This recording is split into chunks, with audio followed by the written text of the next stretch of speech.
de hablar de Venezuela. Llega el momento de escuchar a alguien que realmente sabe de qué está hablando. Que cada domingo a esta hora nos abre los ojos. Nos explica lo que está más allá de la información que habitualmente leemos. Y también de los cantos de sirena, que cuando nos dicen blanco es azul, seguro. Pero por suerte está con nosotros Noel Alejandro Leal para indicarnos cómo tenemos que movernos en este mundo tan loco que nos ha tocado vivir. Muy buenas madrugadas, Noel. Buenas madrugadas, Jenny, profe, a todos los que nos acompañan hoy y gracias por esta nueva oportunidad. Noel, me disculpas si me voy un poquito de Venezuela. El 25 de mayo es una fiesta patria en mi país, en Argentina. Y normalmente se hace un acto donde va el presidente, las autoridades, se cantan canciones que aprendimos en la escuela primaria. Pero este 25 de mayo, en lugar de recordar la libertad, la señora vicepresidente se apropió de la Plaza de Mayo con un escenario gigante que costó mucho dinero, tapando la Casa de Gobierno, para que no se tenga en cuenta lo que pasó. Lo importante es ella, no el gobierno. Y por suerte le llovió, pero fue mucha gente igual. Fue mucha gente que fue para no perder el plan, porque les pagan por ir, porque si no vas te quitan el plan, van con niños, no importa que el chico se moje, esté horas ahí, no importa, hay que cobrar el plan. Pero, ¿qué me asusta de todo esto? Entrevistan a muchachos y les preguntan, ¿a quién vas a votar? A Cristina. ¿A Cristina no se postula? Ah, no se postula. Hace tiempo que viene diciendo que no se postula. No se habían enterado, pero igual fueron a la. ¿A quién le vas a votar? A Milei. No, uno. No tiene nada que ver, no es del partido de ella.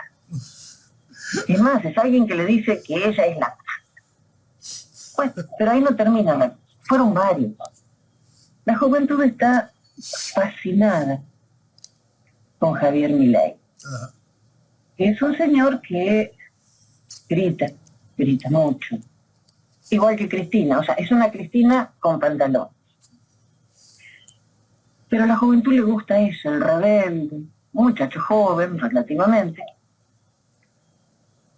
Y entonces no tienen idea de qué plataforma tiene, de qué propone. Lo único que saben es que dice que la venta de chicos está bien, la venta de órganos está bien, que hay que dolarizar la economía, y listo. Pero en mi país, aparte de admirar a alguien porque grita y está medio desquiciado, la juventud, la mayor parte en el conurbano bonaerense, en la zona que rodea a Buenos Aires, la capital, la violencia es la reina. La vida no vale un centavo. Salen con armas tumberas, le llaman a las armas fabricadas, a trabajar.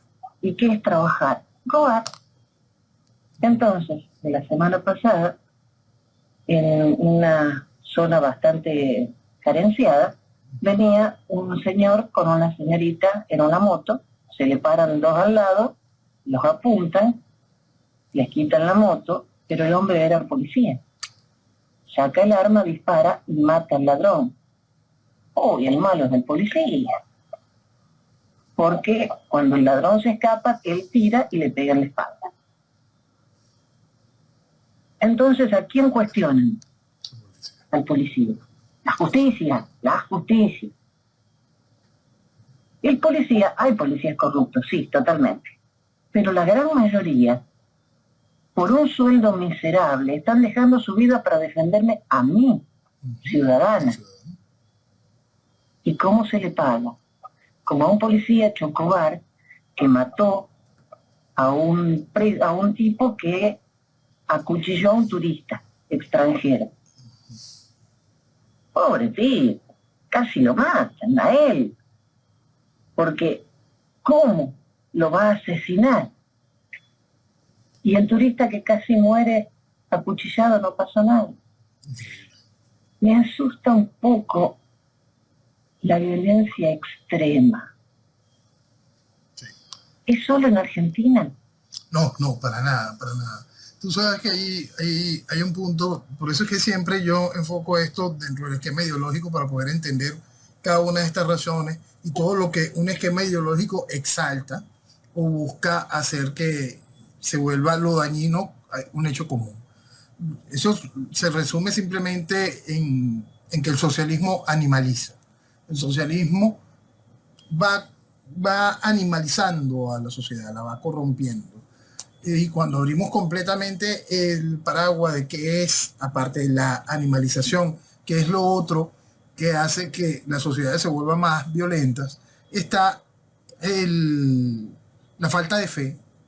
Porque cuando no se tiene fe y se pierde el respeto a lo que vale una vida, cuando no se tiene esos conceptos que entran dentro de todo lo que nace a partir de los principios de la fe, que entra, por más que a la gente no le guste, entra la ética, entra la moral, entra una cantidad de cosas que se ven resumidas también en la fe, en ese comportamiento natural donde desde el temor a Dios hasta el hecho de la convivencia como hermanos nos marca ese asunto que nos hace como humanos tener un freno natural, pues el no llegar a la violencia extrema y más a estos hechos sin razón, donde una sociedad animalizada, una sociedad que no tiene frenos individuales propios, se ve estimulada por una estructura de Estado que es permisiva o que está completamente en pro de la animalización o que es víctima de un chantaje constante como sociedad. Estos procesos, fíjate que vamos a colocar siempre ese marco, el ideológico, para poder tener las distintas derivaciones de lo que nos va dando este espacio. Vamos a colocar dentro de la estructura ideológica, dentro de las herramientas que utiliza la izquierda para darle más cuerpo a los procesos de destrucción de la sociedad, vamos a colocar el hecho racial. Y vamos a un caso X cualquiera que sucede en los Estados Unidos. Vamos a alejarnos de Argentina, vamos a alejarnos de Venezuela y vamos a poner un caso más de cómo ese proceso va en ayuda. Ya el caso de Floyd, que en estos días cumple 3 años de que no está en este mundo, es parte de ese ejemplo de la conducta racial estimulada para hacer daño. Hemos visto todo lo que generó todo ese proceso de Lives Matter, todo el proceso de humillación al cual se ha tenido que someter grandes sectores de la sociedad y el temor constante. Ese temor constante se hace grande cuando hasta las decisiones judiciales penden más de cómo va a ser, cómo reacciona un sector de la sociedad y no cuál es el resultado de la justicia que se tiene que dar. Entonces entra ese chantaje. Se estimuló un proceso racial, ese proceso racial se estimuló por una necesidad ideológica de debilitar la sociedad, de llegar a absurdos como vamos a desfinanciar la policía. Es decir, cosas que son todas estimuladas dentro de un marco político ideológico. Ahora vamos acercándonos a otra de las vías del marco político ideológico y venimos a este hecho de la estimulación salvaje de toda una agenda, la agenda de género sumada a la agenda 2030 y en todo este tipo de cosas donde viene por un proceso ideológico, una estimulación del aborto. ¿Por qué se está estimulando el aborto más allá de lo que hasta cierto punto pudiese ser comprensible? Violaciones y cosas vinculantes. Entra también de nuevo el temor a Dios, entra el temor a la fe. Más allá de cualquier otra cosa, el alejarse de la fe. alejarse del valor de la vida. Nos alejamos de nuevo de la importancia y el valor de la vida. Como sociedad estamos perdiendo la conexión que nos hace humanos. Es impresionante. Y eso entra también dentro de un factor ideológico, dentro de ese mismo factor ideológico que va utilizando esas herramientas para la deformación de la sociedad. La misma sociedad se queda animalizada. Ahora vamos al proceso de animalización por el socialismo. Nos encontramos con esta sociedad donde el desapego al valor de la vida se vuelve violenta, y esa sociedad que se hace cómplice de los procesos de destrucción por acción y por omisión. Desde una sociedad que se encuentra en una estructura académica que refuerza esquemas que son contrarios al verdadero desarrollo, a una sociedad que grita libertad sin entender que la libertad es simplemente la responsabilidad de un conjunto de libertades. Y las libertades se van sosteniendo y se va generando esa sociedad que puede alcanzar los niveles de libertad en base a la responsabilidad y el respeto a esas libertades. Responsabilidades que se van quebrando constantemente cuando la sociedad va perdiendo el control mínimo interior, el control que te da la moral, la ética, la fe, más allá del control que te puede imponer una ley. Leyes que en nuestros países son todas manipulables, leyes que en nuestros países, donde se estimula constantemente la impunidad, se hace costumbre el ir en contra de ellas mismas. Entonces, esa sociedad ya animalizada aprovecha todo este caldo para ir generando más y más desastres. Entonces, esa sociedad que allí pasamos a la que por acción directa es instrumento de este mismo proceso de destrucción, conscientes o no, vamos a la sociedad que por acción indirecta también es instrumento de este proceso de destrucción, y quizá de una manera aún más criminal, pero menos consciente. Tú sabes que en el proceso de animalización que nosotros estamos viviendo y de destrucción general que estamos viviendo, te quiero plantear el caso de lo que vive, lo que era la perla del turismo de Venezuela, lo que es, mira, quizá una de las cartas de presentación de turismo de Venezuela que fue más exitosa en su tiempo, no solo para el turismo nacional, sino tiene un potencial simplemente increíble, que es la isla de Margarita. La isla de Margarita es una belleza. Es una belleza, simplemente es una belleza como Venezuela toda. Pues.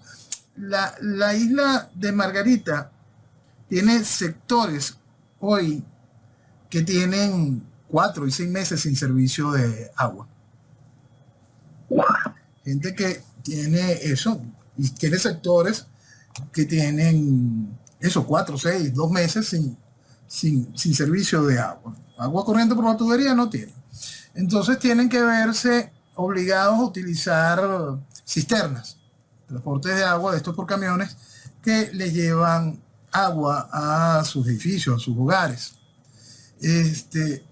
Más allá del costo, porque igualito el sistema de lo que se conoce aquí como Hidroven, lo que manejan el sistema de aguas del país, sigue cobrando, aunque no preste el servicio, ¿no? Más allá de eso está, sí, la gente tiene que costearse de manera directa el uso frecuente de estos camiones cisternas para poder tener agua. Y la gente se está quejando de que el agua que están recibiendo o tiene olores fétidos, o el agua evidentemente no es pura, no debería de ser comercializada como agua potable, piensan que vienen de plantas de tratamiento y no está llegando agua potable a la isla, o el agua tiene sabor salobre, es decir, el agua la están completando con agua de mar. A eso hay que sumarle el hecho de quién le hace inspección a estos camiones, dónde estará la sanidad, la salubridad de los mismos. Y ahí vamos al punto de esa acción criminal. Esa acción criminal, que es vender esta agua contaminada, forma parte de ese proceso de animalización del socialismo. El socialismo destruye la infraestructura, se arman este tipo de negocios. Este tipo de negocios no tienen ningún control, no se les facilita a este tipo de negocios las herramientas, es decir, surtirles de agua potable para poder solucionar una emergencia. No, porque la emergencia no es tal. La destrucción de la infraestructura es una política de Estado. Destruyes, destruyes y destruyes. Es decir, el socialismo siempre mata. El socialismo destruye la infraestructura, el socialismo abre la puerta a un negocio de amigos de la estructura de gobierno. Ese negocio de estructura de gobierno no tiene el más mínimo cuidado con lo que debería de ser la salud, con lo que debería de ser lo correcto, y se une a esa herramienta asesina que es el socialismo al entregar agua que no es para el consumo humano. Entonces podemos estar hablando de aguas que tienen contaminación por metales pesados, agua que tiene esto de que puede provenir de plantas de tratamiento no completas, no para hacer agua potable, agua con calidad de aguas servidas, o esto, agua mezclada con agua de mar. Venezuela, que durante el inicio del periodo chavista donó cualquier cantidad de plantas desalinizadoras a Nicaragua y a muchas de las islas del Caribe, no puede tener hoy en su isla principal, en la isla de Margarita, en un referente internacional de turismo, sus habitantes no pueden disfrutar del simple servicio de agua. ¿Te imaginas, adicional, que esa misma gente sufre todas las penurias del mundo por los constantes fallas en el sistema eléctrico? El desastre que vive Venezuela es enorme.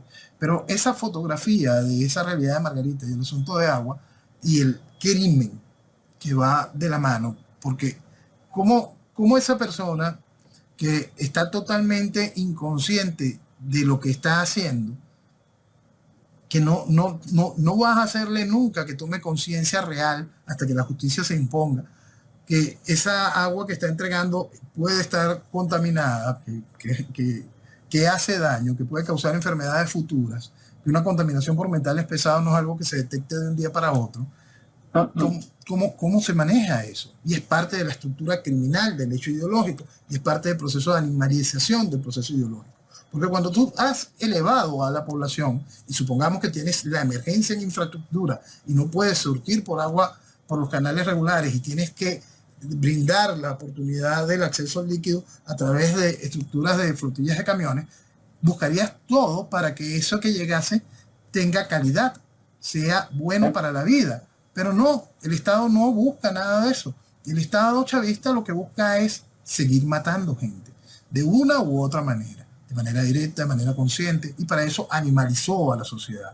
Por eso es que cada una de estas cosas que vemos, ese comportamiento de veleta e infantil de la juventud que mencionabas al inicio, ese comportamiento veleta infantil de toda la sociedad venezolana aún a estas alturas, ese comportamiento animal donde se pierde el más mínimo aprecio por la vida. En Venezuela vimos casos de muchachos que mataban por un par de zapatos, o casos espantosos de secuestro de un niño y no te lo doy hasta que no me des la bolsa de comida que acabas de comprar.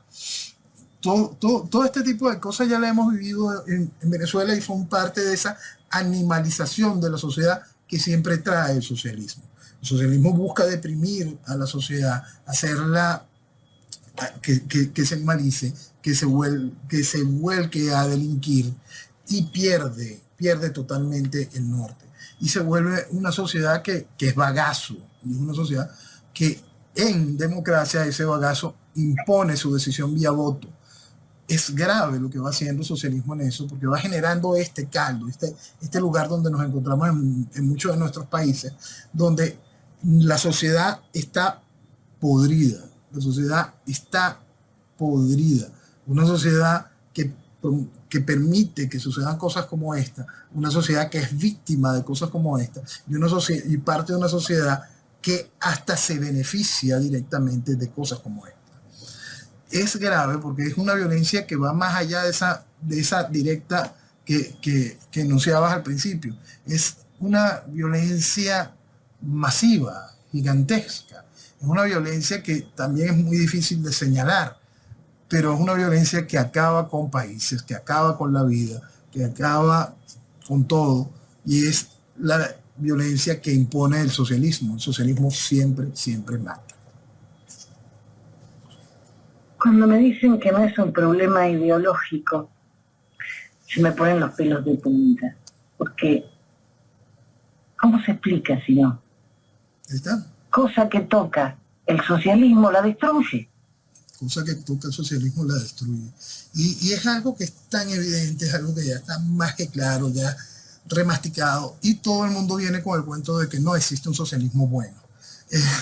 Todo el mundo viene con esos cuentos donde siempre vas a ir a la destrucción del individuo, la familia, sociedad, nación, o de la nación, la sociedad, la familia y el individuo. El camino que tomen es indiferente. En realidad el resultado siempre es destrucción, esclavizar, siempre es minimizar al individuo, siempre es al final traer un proceso de debilitación de la nación. Entonces, no comprender el hecho ideológico de cada una de estas cosas aleja cada vez más a la sociedad de por qué suceden. Esta semana también en Venezuela empezó a sentirse por fin parte de lo que es capaz de hacer el gobierno con la agenda de género y con la de formación infantil. Se siente de manera más grande eso, porque esta semana corrió un reportaje donde se muestra una pequeña escuelita en un sector rural de un estado del interior del país, del estado Cojedes, y es decir, ni siquiera una escuelita de la capital del estado, sino un sector más dentro del estado, donde se estimula a los niños a que no se identifiquen como niños, que los niños pueden ser niñas, donde se va buscando de una vez sexualizar a esos niños. Estás hablando de niños en edad de escuela primaria. ¿Cómo se logra eso? ¿Por qué sucede eso? Eso es socialismo. Eso es destrucción del individuo. Eso es ir contra la naturaleza del respeto a la niñez. Eso no es libertad. Eso es destrucción. Y entonces, eso, que esa escuelita, como tantas otras, estén impartiendo ese tipo de ejemplos, solo se logra porque mi país de irresponsables votó por una partida de socialistas, tanto para el ejercicio del gobierno de manera directa, como votan por los socialistas que se visten de oposición y que son incapaces de haber ejercido en ningún momento posiciones claras en defensa de la niñez, en defensa de lo correcto, ¿no? Nosotros encontramos en nuestro país también a toda la estructura de oposición promoviendo la misma agenda de género, invitando a todos al mismo bochinche, sin entender que ese bochinche lo que trae es el caos. Ese caos que hace que cosas tan espantosas como la sexualizar a los niños sea normal, sea materia, sea política de Estado. Ahí es cuando la gente tiene que seguir terminando de entender la importancia de comprender lo que es un proceso ideológico. Cada vez que algún imbécil refuta que lo que se vive aquí no es un proceso ideológico, hay que ponerlo frente al espejo. Piensa que tu hijo está en esa escuelita, infeliz. Piensa un solo segundo, infeliz sobre eso. Y luego a silencio. Porque eso es hacia donde tiene que llegar el resto del venezolano. El venezolano que ama a su familia, el venezolano que entiende el valor de su tierra, el venezolano que entiende el daño que es un proceso de este tipo, la deformación, ese envenenamiento de las mentes. Ese venezolano tiene que despertar y tiene que censurar al imbécil, porque están haciendo muchísimo daño y van a seguir haciendo daño. Porque mientras todos los imbéciles están jugando a las primarias, están jugando a discutir vacíos, necedades, la revolución sigue avanzando, la revolución sigue envenenando física y mentalmente a toda una nación. Hablando de la escuelita esa, hace unos días leí el caso de una muchacha española que su terapeuta, cuando ella fue a consultarlo porque tenía trastornos emocionales, la influyó para ser varón. Entonces le quitan los senos, le quitan el útero, y ella se dio cuenta que el problema de ella era autismo. Y ahora ya es una mujer incompleta, obviamente. Entonces demandó a la sanidad de España.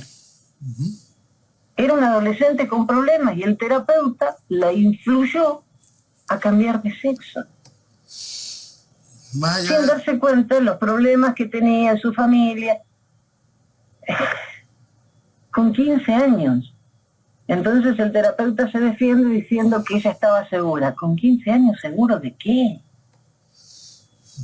A ese hombre hay que ponerlo preso. Hay que inventarlo, hay que buscar justicia. Y esa es la verdad. Porque hay mucha gente haciendo muchísimo daño. Y ese daño va amarrado al hecho ideológico.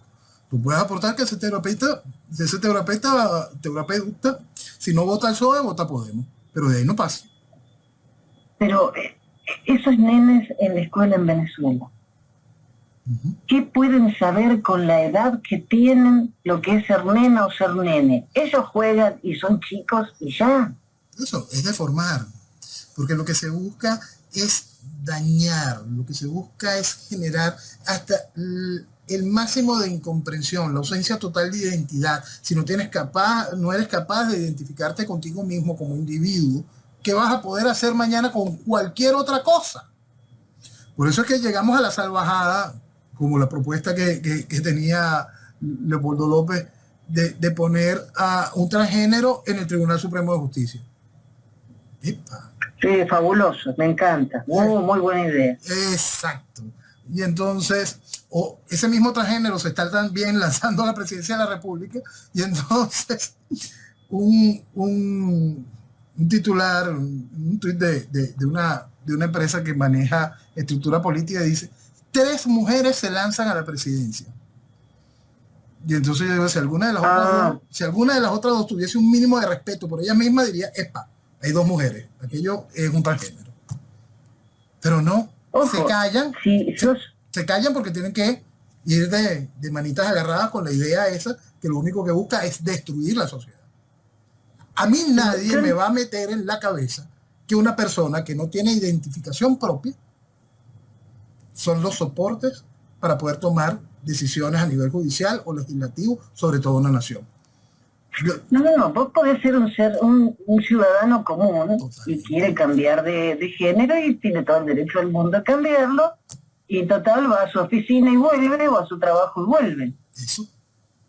No te podés meter en lo que quiera hacer cada uno, eso me parece fantástico, pero alguien que no tenga 15 años, alguien que sepa qué está haciendo. Y está muy claro, y no puede ser las personas que toman decisiones por un colectivo. Perdonen, pero no, porque va a ser en pro de sesgo.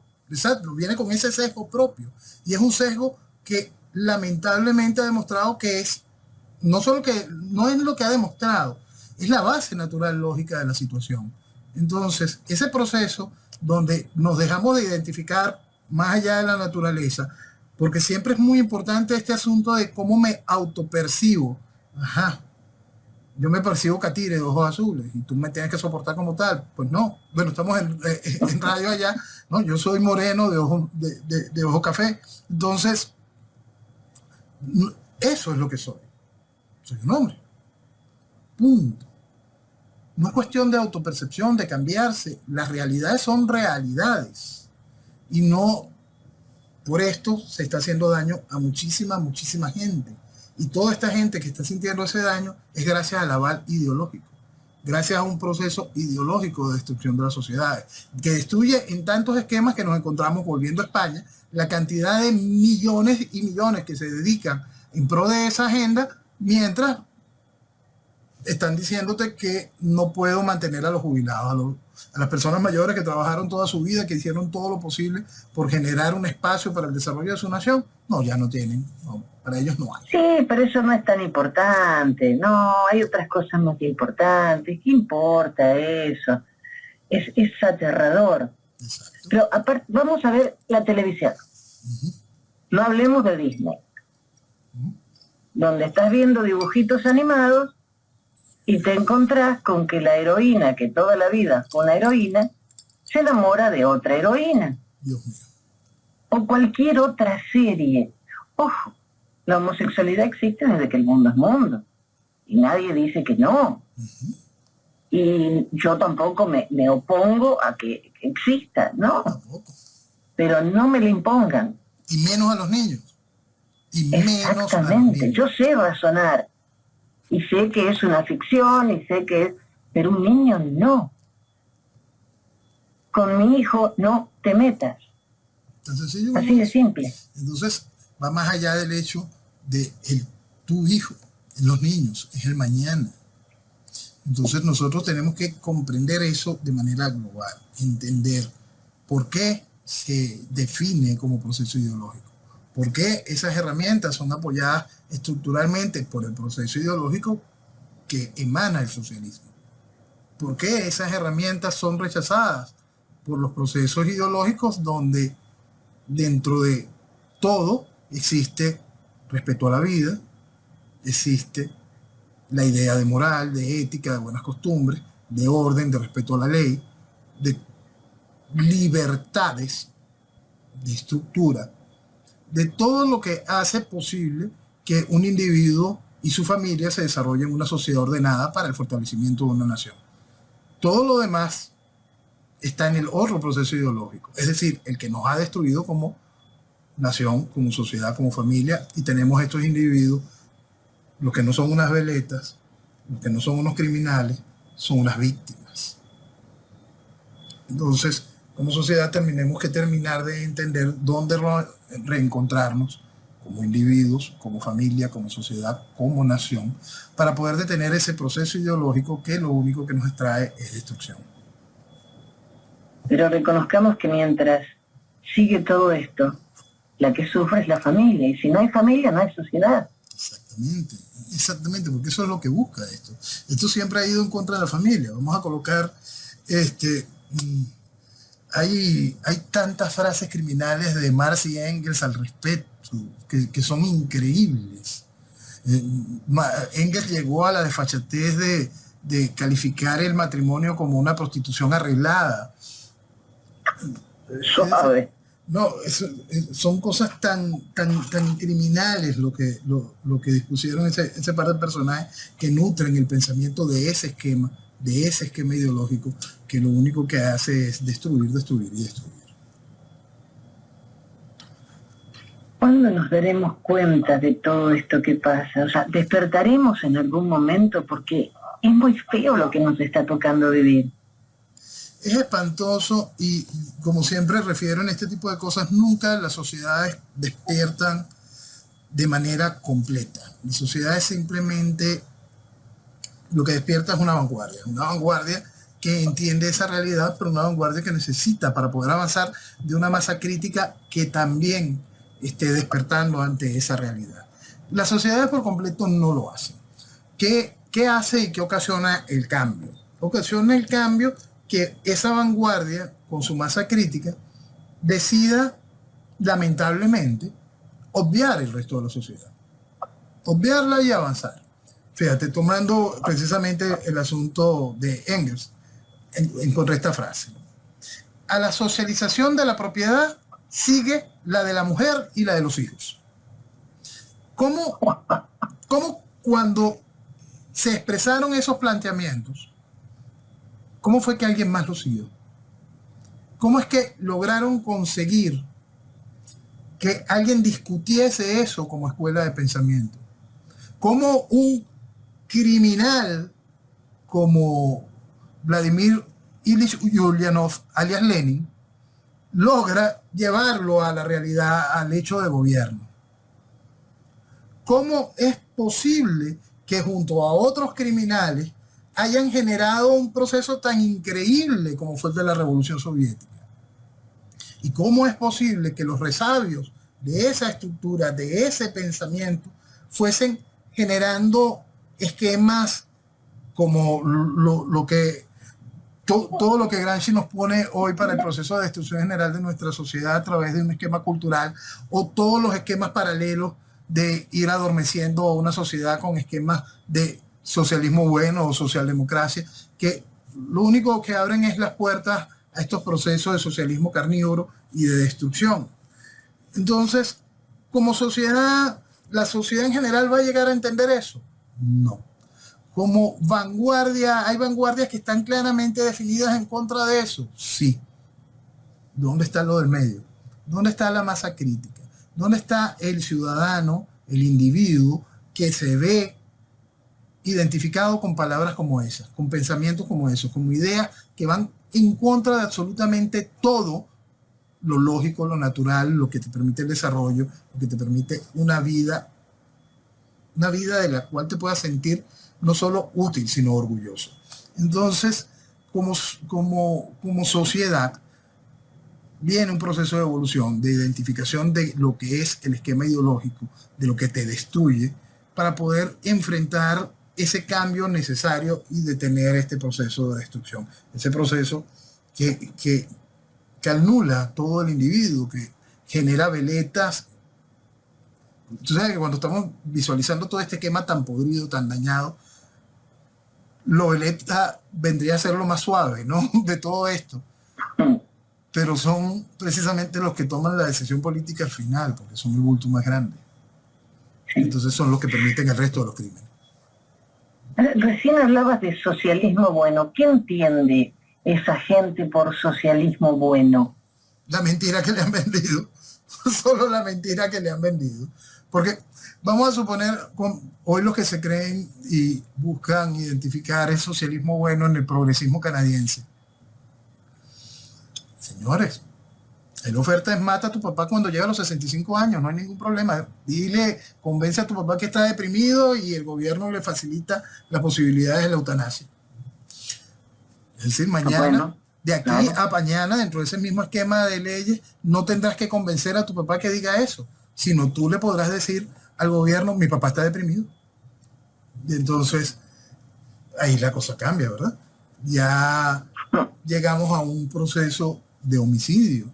Serían las leyes de hoy, en el entendimiento del ayer, de lo que es lo regular, pero en el entendimiento del mañana progresista, no es simplemente una solución muy buena para el Estado y para ti. Es increíble lo que se hace cuando se pierde todo, cuando se pierde lo mínimo que nos hace un ser humano. Eso es lo que busca la estructura del socialismo. Deshumanizar, animalizar. Y que cuando hablas, a mí me ha pasado de gente más joven hablar de familia. Eso es de otra época. No es de otra época. Es lo único que no puede cambiar. Exacto. Lo único que no puede cambiar pues es ese eje fundamental en esa escalera que nombramos constantemente. ¿Y cómo es posible? Vamos al otro punto de que eso sea atacado. ¿Por qué? ¿Qué hace posible que eso sea atacado? Y ahí llegamos a un problema psicopático por parte de lo que son las dirigencias de nuestros países.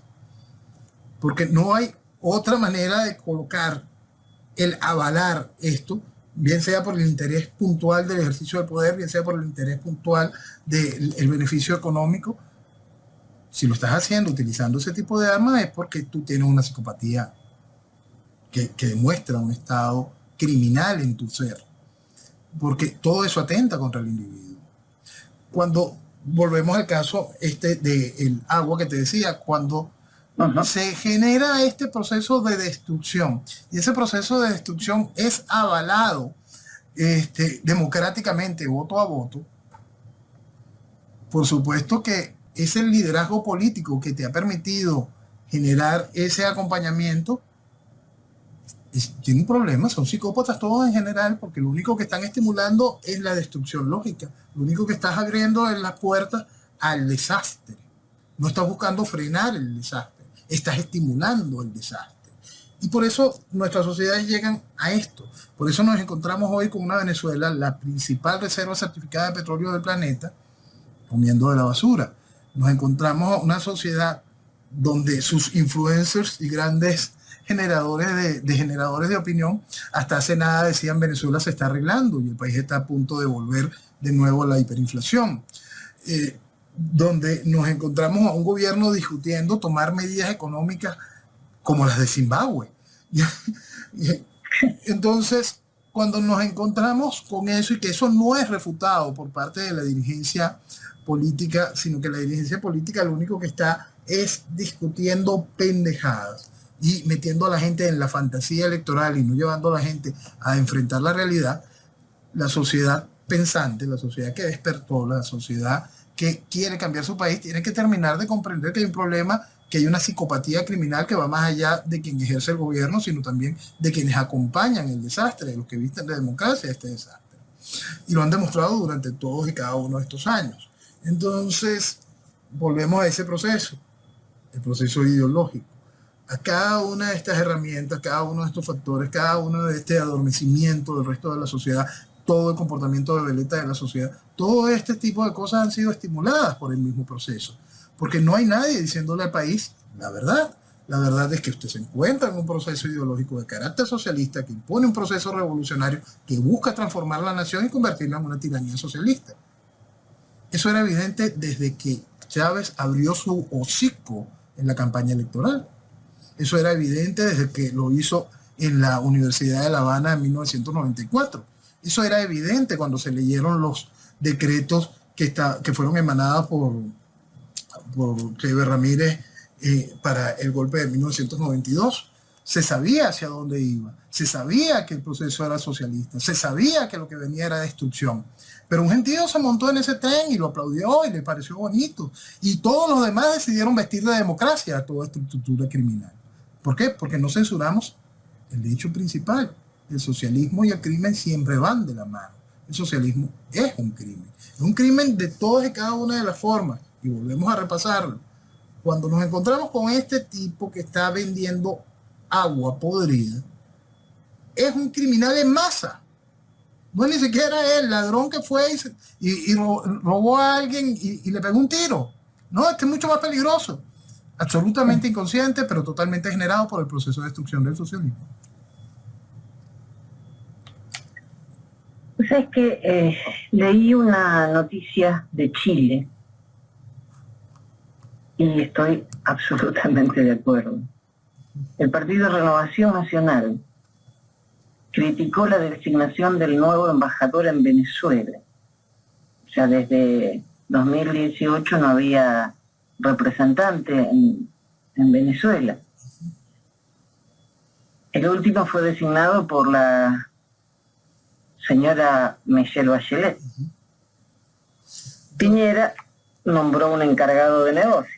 Pero este señor ahora, Boric, que también piensa lo mismo que don Maduro, elige a un nuevo embajador. Y Renovación Nacional exige a la Cancillería condiciones para Venezuela para que entre a una espiral de pleno respeto de los derechos fundamentales. Ellos dicen que nombrar un embajador es un completo error porque están legitimando al régimen. Y que es un insulto para el chileno que se legitime ese régimen. Vamos a darle las gracias a los representantes de ese partido, porque alguien tiene que ser coherente en algún lado, pues, porque los venezolanos no lo están siendo. No. Cuando los venezolanos están, la semana pasada hablábamos de todo el esfuerzo que está haciendo la estructura opositora para validar el voto en el exterior, es decir, vamos a legitimar a la tiranía para que pueda ejercerse el voto en el exterior antes aún del proceso electoral. Es tan asqueroso que asusta. Entonces, cuando hay este tipo de reacciones, mira, hay que agradecerlas. Igual que hay que poner en observación las declaraciones del presidente electo de Paraguay, cuando Paraguay fue el país que demostró de una manera clara lo que sucedía aquí. Por supuesto, Paraguay estaba muy claro porque fue víctima directa del chavismo, víctima directa de Nicolás Maduro en su momento, ¿no? Entonces, en la oportunidad de desconocer a Venezuela, Paraguay simplemente cerró embajada. Listo, rompemos relaciones totalmente. Tus embajadores para allá, devuélveme a mi gente y se acabó la guachafita. Pero el nuevo presidente electo de Paraguay busca restablecerlo porque él sueña con la unidad latinoamericana y otro gran festival de pendejadas frente a la realidad política, que no hay mayor unidad que la del proceso del Foro de Sao Paulo. Es decir, esclavizar a América toda. Si las elecciones son tan geniales en Venezuela, ¿por qué la Universidad Central tuvo que suspenderlas por fallas logísticas en el proceso? Bueno, vamos más allá de todos los comentarios que puedan surgir de que hubo una eficiencia, de que hubo una experiencia, de que hubo...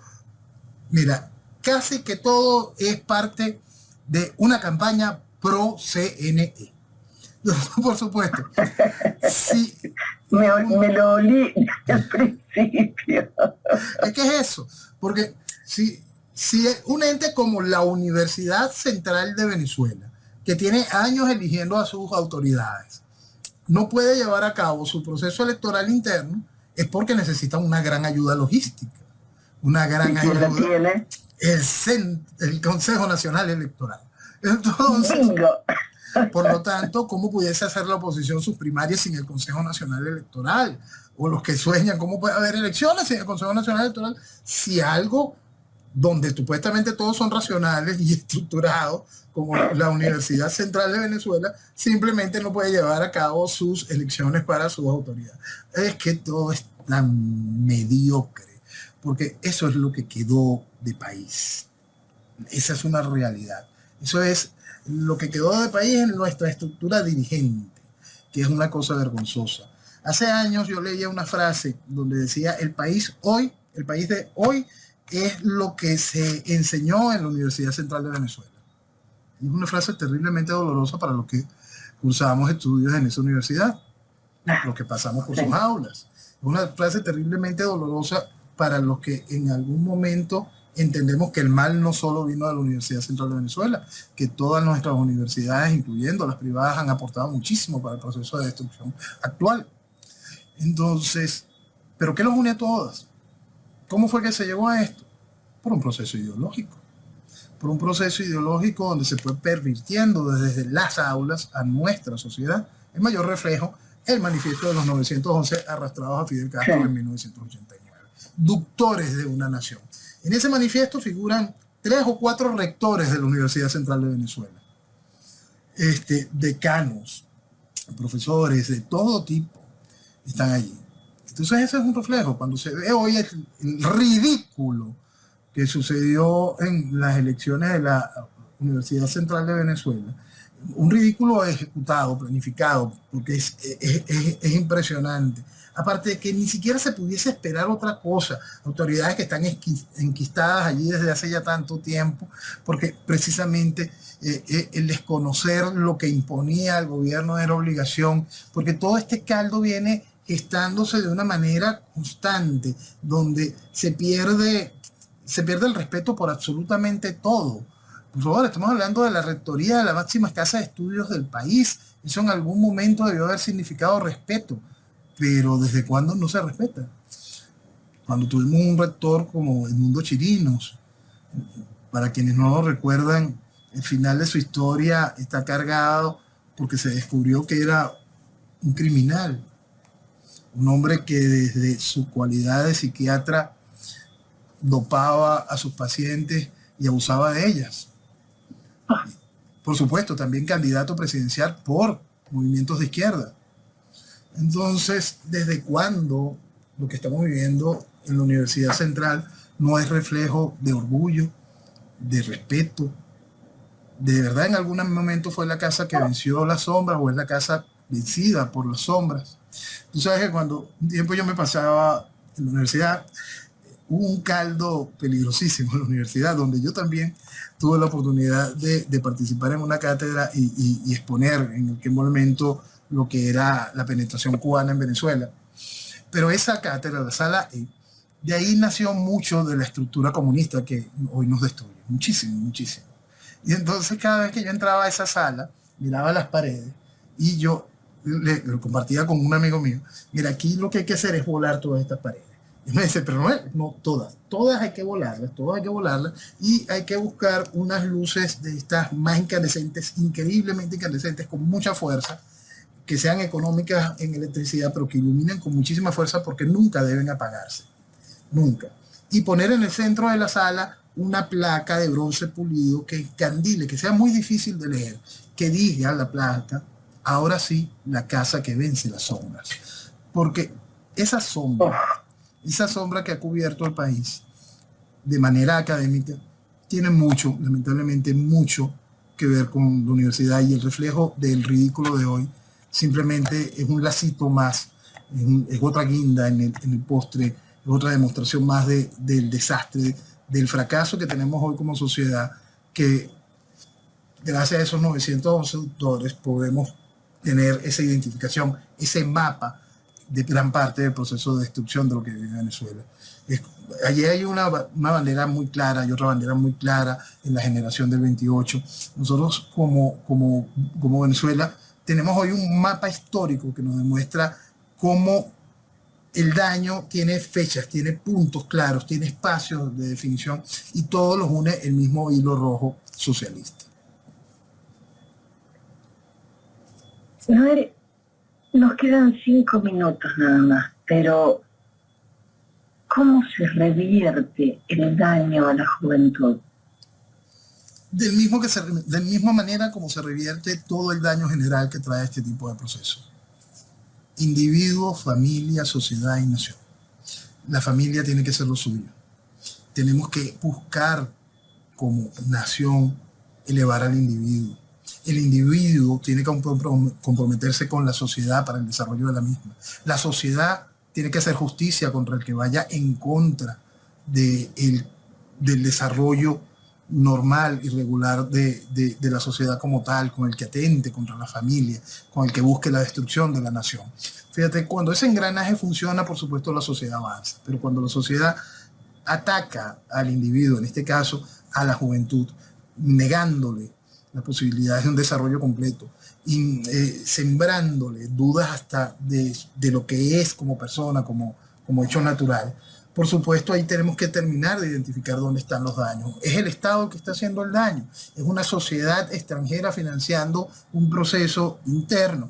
Es un proceso grande, cultural, global. Entonces hay que producir un proceso cultural nacional en el cual se estimule en cada uno de nuestros países lo correcto y el desarrollo real de lo que debe ser el individuo. Mira, cada una de esas herramientas están más que claras y demostradas en la vida. Lo que hay es que ir en contra del proceso que nos ha ido debilitando como sociedad, identificar qué es lo que ataca a esa sociedad y señalarlo de manera muy clara y rechazarlo. Porque muchas veces por este acompañamiento, este tener que tolerar, llegamos a aceptar lo que está mal. Yo quiero recordar, hace muchos años yo escribí un artículo que se llamó Soy Intolerante. En ese capítulo no toco nada que tenga que ver con agenda de género ni nada de esto, sino en ese artículo toco el hecho de que uno no puede ser tolerante con lo que está mal. Lo que está mal y tiene que ser rechazado. Lo que está mal no se debate, solo se combate, se aleja, se quita del medio. Uno no puede darle herramientas a lo antinatural, uno no puede darle herramientas a lo que simplemente viene a hacer daño al individuo, familia, sociedad y nación. Si nosotros identificamos bien ese eje a defender y ese eje para la construcción, ese eje para la evolución y el desarrollo, por supuesto podremos elevar de nuevo a la juventud. Podremos hacer que el ciudadano deje de comportarse como veleta ridícula y sea reflejo para que la juventud encuentre un espacio para su desarrollo, para su crecimiento. Siempre la juventud va a ser rebelde, siempre la juventud va a estar buscando otro tipo de vida, siempre la juventud va a estar buscando un cambio, porque es su naturaleza. Pero el asunto es que tenemos que enseñarle a nuestra juventud dónde está lo que está mal. Porque el mal existe. Lo que está mal, está mal. Porque siempre va a haber alguien que se aproveche de las debilidades de una sociedad para imponer el mal. Por eso es que el igualitarismo no funciona. Por eso es que nunca se debieron haber bajado las barreras naturales contra el proceso socialista. Por eso es que esa mentira tan salvaje del fin de la historia y las muertes de la ideología le hizo tanto daño al planeta.